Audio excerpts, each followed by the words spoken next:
मैं 25 साल से आरएसएस में कच्छा पहन के कांग्रेस को गाली देता रहा। इनके बहकावे में फरीदाबाद से बलिया जाति से मैं बिलोंग करता हूँ। और अभी अभी मैंने जो है कांग्रेस। अंकल जी, आज आपका आंखों से शीशा उतर गया। आज आंखों से शीशा में अंधभक्त नहीं रहा। उस दिन में अंधभक्त था। मैं कह रहा हूँ मेरा शीशा उतर गया, अंधभक्त था। जहाँ कहते लाठी लेके टोपी पहन के कच्छा पहन के आना है, मैं वहीं चला जाता और कांग्रेसियों को गाली देता था।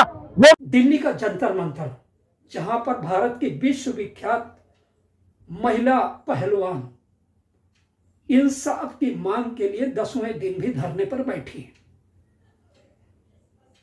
सैकड़ों की तादाद में मीडिया के कैमरे, हजारों की तादाद में सवाल, और एक सवाल खुद पहलवानों की तरफ से। वो एक ऐसा सवाल जिसे महसूस किया जा सकता है, सुना नहीं जा सकता कि आखिर हमें इंसाफ कब मिलेगा। लगता है जैसे हम सवालों की दुनिया में खड़े हो गए हैं। एक तरफ महिला पहलवान अपने इंसाफ के लिए सवाल पूछ रही हैं खामोशी से, दूसरी तरफ आरोप के घेरे में बीजेपी के कद्दावर नेता ब्रजभूषण सिंह खुद सवाल पूछ रहे हैं कि अगर यौन उत्पीड़न 12 साल से चल रहा था तो इन लोगों ने इतनी देर तक मौन क्यों धारण कर रखा है। लेकिन दोस्तों, मैं एक चीज बताता हूं आपसे कि देश की आबादी सिर्फ इतनी नहीं है जो जंतर मंतर पर नजर आती है, जो चैनलों की डिबेट में नजर आती है। इंसाफ मिलने में अगर इतनी देरी हो सकती है तो आम आदमी का क्या होगा। और इन्हीं सवालों के बीच में मैं बता दूं कि आज जंतर मंतर पर भारतीय किसान यूनियन के कद्दावर नेता राकेश टिकैत जी दलबल के साथ पहुंचे और उनको समर्थन देने के लिए देश के लगभग दर्जन भर राज्यों से किसान यूनियन के पदाधिकारी और समर्थक भी पहुंचे। मैंने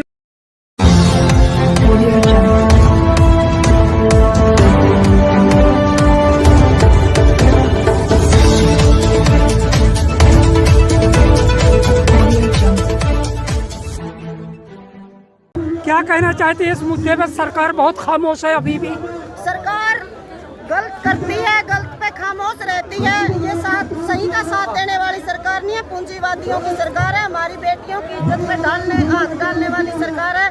इस सरकार का अंत आ चुका है, इसलिए ये खामोश है, इसलिए ये बोलना नहीं चाहती। आप लोग कहाँ से आए हैं? हम लोग हरियाणा के जिला नरवाना से आए हैं। तो आपकी खट्टर सरकार क्या कर रही है इस बारे में?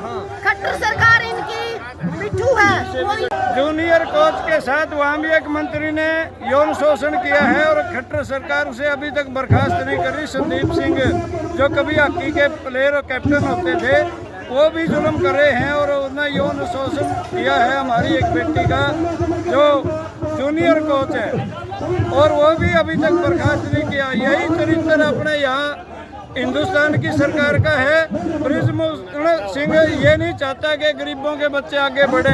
ठीक है, उसकी एक ऐसा खेल है जिसमें गरीब लोगों के बच्चे केवल लंगोट पीट के ही लड़ने के लिए तैयार रहते हैं। ठीक, एक बात बताइएगा, अगर सरकार की यह खामोशी अभी भी बरकरार रहती है, पूरी दुनिया में हिंदुस्तान की आन बान शान पर पट्टा लग रहा है इसके बाद में, और केंद्र सरकार अभी भी खामोश है इस मुद्दे पर, क्या करेंगे आप लोग? क्योंकि जो भी लड़कियों के मान सम्मान पे ठेस पहुंची है, सरकार के यही हिस्सा है। जिस दिन पार्लियामेंट में एक कानून बन जाएगा कि जिसकी सरकार होगी उसी के लोग पार्लियामेंट में बैठेंगे और दूसरे नहीं बैठेंगे, वे लोग यहाँ पर आना भी बंद हो जाएंगे। या उनका कोर्ट का ऑर्डर दिखाओ, रुक जाओ भाई, अरे रुक जा, थम जा। या फिर ये ऑर्डर दिखाओ कि यहाँ पे कोर्ट का ऑर्डर है कि कोई विपक्ष का आदमी नहीं आएगा, सत्ता वाले आएंगे नहीं, विपक्ष को आप मना करोगे, इन बच्चों को उठाने का काम करोगे। यहाँ पे सब आएगा, जो भी यहाँ पे आएगा हम उसका समर्थन लेंगे, उसका धन्यवाद करेंगे। यहाँ पे जिसको आना है सबके लिए मंच खुले हुए हैं, सब आए, सब सपोर्ट करें। जिसका जहां जहां है, जिस स्टेट से भी लोग आएंगे, हमारे राजस्थान से लोग आ रहे हैं, गुजरात से लोग हमारे आ रहे हैं, हमारे मध्य प्रदेश से लोग आ रहे हैं, वहां के लोग कर रहे हैं, अमेरिका से फोन आ रहे हैं। जो हमारे लोग यहाँ से गए हुए हैं वे कह रहे हैं कि वहां क्यों नहीं जा रहे। पूरे देश और दुनिया में इस सरकार की बदनामी हो रही है कि ये अपने लोगों को बचाने का काम करती है।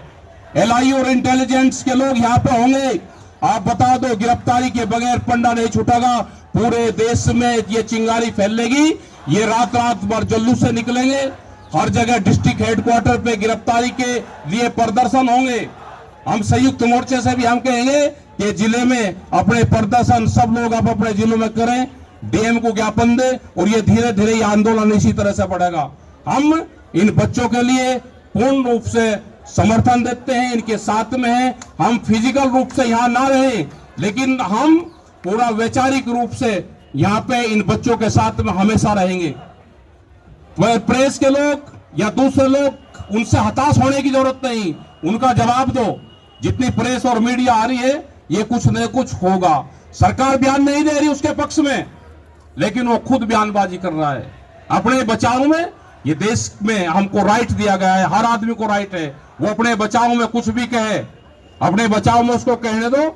ये देश का कानून कहता है कि हर आदमी अपने बचाव में अपना पक्ष रखेगा। उससे आप यहां से शहीद होकर जाओगे तो देश और दुनिया में आपका नाम होगा। आपके साथ में रहेंगे। जैसे हमने गाजीपुर बॉर्डर पे 148 लोगों ने 2500 पुलिस कर्मचारियों का मुकाबला किया, हमने अपना सरहद नहीं छोड़ दी। आज आपके सामने भी वही परीक्षा है। आप यहाँ पे 10 रहो, 40 रहो, 50 रहो, पूरे देश की नजरें आपके ऊपर है। आप इस कदम को पीछे नहीं हटाना जब तक न्याय नहीं मिलेगा। पूरा देश आपके साथ में है। ये आप पे अलग अलग एलिगेशन लगाएंगे, आपको जातिवाद में फंसाएंगे, आपको धर्मवाद में फंसाएंगे, आपको एक ही अखाड़े का बताएंगे। मेरा कहना है कि 12 साल से सब हो रहा था, तो आके पहले मेरे ऊपर एफआईआर क्यों नहीं कराई? क्या कहना? ऐसा है, अगर आज महिलाओं ने अपनी ताकत जुटाई है, हिम्मत जुटाई है, एक लिमिट होती है, बर्दाश्त करने की हद होती है। आज उस हद को अगर लिमिट क्रॉस हो गई है तो कुछ लोगों का साथ मिला है, और हम सब लोग अगर उनका साथ नहीं देंगे तो बहन बेटियों की इज्जत तार तार आगे तो रोडों पे भी होगी। तो पहलवान है, इतनी बड़ी अंतर्राष्ट्रीय पहलवान है, तो देश की इज्जत मतलब और कोई देश की इज्जत नहीं है। वैसे विश्व गुरु बने रहो, कोई नहीं मानता। ये अपने आप इनकी गद्दी मीडिया कुछ भी बोलती रहे, ये मैनिपुलेटर है। बाकी जो बदमाशी करेगा तो किसी जाति का, किसी धर्म का है, वो हमारा नहीं हो सकता। सुप्रीम कोर्ट की दखल के बाद वो एफआईआर आई, एक्शन कब होगा? सरकार खामोश क्यों है? ये एक्शन के लिए ही हम यहाँ आए हुए हैं, और धीरे धीरे लोगों की देखो तादाद, आप 1 दिन 2 दिन 4 दिन, आज 7वां दिन आ गया है, और तादाद बढ़ती जा रही है, आप भी देख रहे हो। और हम जब तक ये गिरफ्तार नहीं होगा, ये सलाखों के पीछे नहीं होगा, और इस जैसे और बदमाश जो लाइन में लगे हुए हैं, ये तो छाट के अपने बदमाश, तो इनके अपने बदमाश है, बाकी बदमाश इनके बदमाश नहीं है। उनको तो इनकाउंटर मार दो, अपने बदमाशों से मरवा दो। बदमाश कोई भी है, किसी भी पार्टी का है, उसको इनकाउंटर करना इनकाउंटर करो, या जेल भेजना जेल भेजो। और ये सुप्रीम कोर्ट के भी खिलाफ चल रहे हैं। सुप्रीम कोर्ट ने इतना मतलब ये लगाओ कि पहले पोस्को एक्ट में तो वैसे भी किसी की शिकायत हो जाती है, सीधा उसको जेल में डाल देते हैं, तो इसको पोस्को एक्ट में भी आ गया, नाबालिग के साथ भी आ गया, और इतनी महिलाओं के साथ इन्होंने जिन्होंने काम करे हैं, तो इसकी जब इसको पकड़ोगे, इसका इंटरोगेशन करोगे, तभी तो पता चलेगा ये क्या क्या बदमाशियां की इसने। धनखड़ साहब, एक जरूरी सवाल ये है, इन पहलवान बेटियों की वजह से पूरी दुनिया में भारत की शान बढ़ी, और अब इनके लगाए हुए आरोप की वजह से पूरी दुनिया में भारत की शान गिर रही है। बावजूद इसके पूर्ण बहुमत में रहते हुए केंद्र सरकार पहलवान के ऊपर, क्या मतलब प्रोफेसर शरण सिंह के ऊपर कोई एक्शन नहीं ले रही, कारण क्या है? ये सब कारण तो आप देख ही रहे हो। पीछे संसद में भी अडानी का इतना बड़ा प्रकरण हुआ है, उस पर भी प्रधानमंत्री नहीं बोलता है, तो इन पे क्या बोलेंगे ये? क्योंकि ये जो है ना, ये कोई संविधान के पद पे तो आ गए, इस लायक बिल्कुल भी नहीं है। ये सारे बदमाशों का टोल है। ये संघी जितने भी हैं, जितने ये कोई प्रधानमंत्री बन रहे थे, कोई गृह मंत्री बन रहे, ये सारा बदमाशों का टोल है। और हमारी अगर बहन बेटियों के साथ अगर कुछ अन्याय होता है, गलत होता है, तो ये बिल्कुल बर्दाश्त नहीं होगा। और लोग ये जाति पाति में मत पड़ो भाई, आज हमारे साथ हो रहा है तो तुम्हारे साथ भी होगा। अब लोग कह रहे हैं कि जाटों की लड़ाई है, किसानों के बाबत भी जाटों की लड़ाई है। अरे ये लड़ाई अगर कोई तो लड़ेगा, आप लोग लड़ लेते, हम आपके साथ हो लेते। और ये एफआईआर में जो 6-7 जो बहन बेटियां हैं, इनमें सिर्फ 2 जाट है, बाकी नॉन जाट है। तो यहाँ ये प्रश्न धर्म का, जाति का बिल्कुल भी नहीं है। आज अगर आपको देश बचाना है तो सब लोगों को यूनाइट होकर साथ इन बदमाशों के साथ लड़ना पड़ेगा, सड़कों पे लड़ना पड़ेगा, इनके इलाकों में जाके लड़ना पड़ेगा।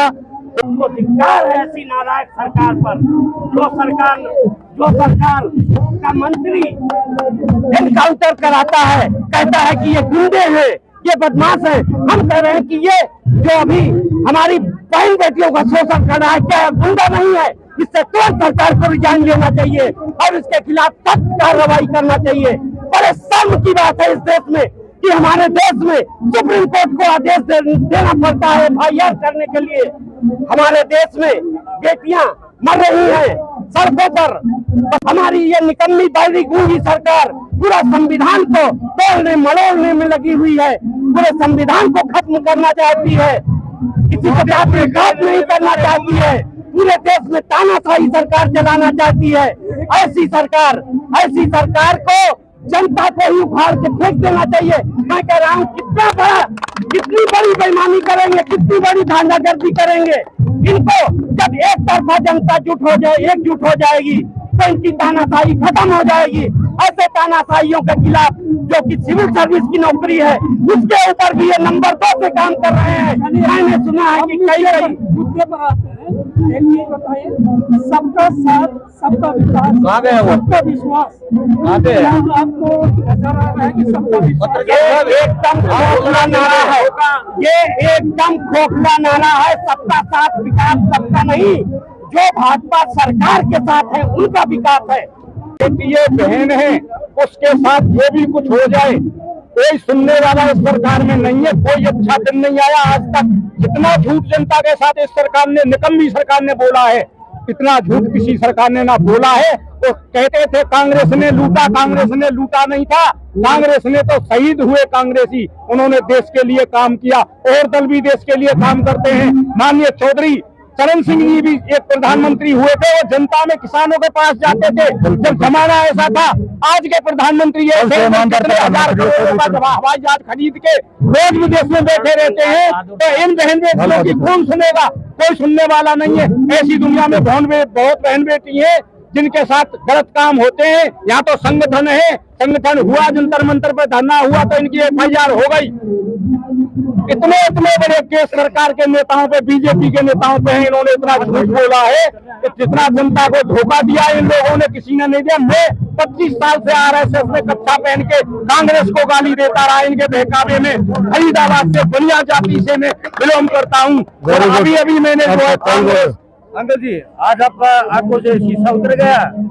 आज आंखों से शीशा में अंधभक्त नहीं रहा। उस दिन में अंधभक्त था। मैं कह रहा हूँ मेरा शीशा उतर गया, अंधभक्त था। जहाँ कहते लाठी लेके, टोपी पहन के, कच्छा पहन के आना है, मैं वहीं चला जाता और कांग्रेसियों को गाली देता था।